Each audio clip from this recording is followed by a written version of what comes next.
Hello, আসসালামু আলাইকুম ভাই ও বোনেরা, সবাইকে সকালের শুভেচ্ছা জানাচ্ছি।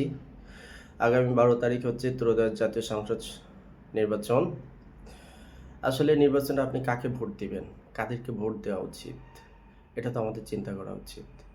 দেখেন, একটা মসজিদের ইমাম সাহেব নির্বাচন করার জন্য আমরা যে পরিমাণ বিচার বিশ্লেষণ করি, একজন স্কুলের শিক্ষক প্রত্যেকটা দায়িত্ব দেওয়ার জন্য আমরা কি পরিমাণ চুলচেলা বিশ্লেষণ করি, চিন্তা ভাবনা করি।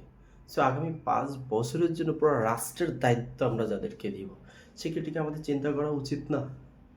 আমাদের কি কোনো দায়িত্ব নাই? আমরা কাদের হাতে আমাদের 5 বছরে পুরা দেশের সম্পদ, আমাদের ভাগ্যের পরিবর্তনের দায়িত্ব কাদের হাতে দিচ্ছি? এটা আমাদেরকে একটু চিন্তা করা উচিত।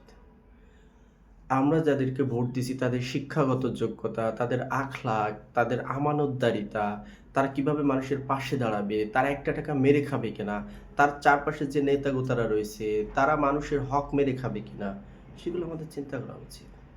অ্যাজ এ মুসলিম হিসেবে, অ্যাজ এ ম্যান হিসেবে, একজন দায়িত্বশীল নাগরিক হিসেবে আমাদের দেশে দেখেন, নাগরিক সুবিধা বলতে কি আছে? আমরা হসপিটালে গেলে, সরকারি হসপিটালে গেলে সে নাগরিকত্ব যে সুবিধা দরকার সেটা পাচ্ছি না। আমাদের সরকারিভাবে প্রশাসনের কাছ থেকে একজন মানুষ গেলে যেভাবে সুবিধা দরকার সেটা পাচ্ছি না। ঠিক আছে? তো এইগুলো তো চালাই তো একজন এমপি, মন্ত্রী, মিনিস্টার, এদেরকেই পরিচালনা করবে। তো যারা সচিব বলেন, আপনার প্রশাসনে বলেন, ডাক্তাররা বলেন, সব জায়গায় উচ্চশিক্ষিত। সে এদেরকে চালানোর জন্যও তো সেই উচ্চশিক্ষিত লোক দরকার, তাদেরকে সেই সৎ সাহস দরকার, আমানতদারিতা দরকার। এইগুলো আমাদের চিন্তা করা উচিত। আশা করি আপনারা সবাই সেটা চিন্তা করবেন।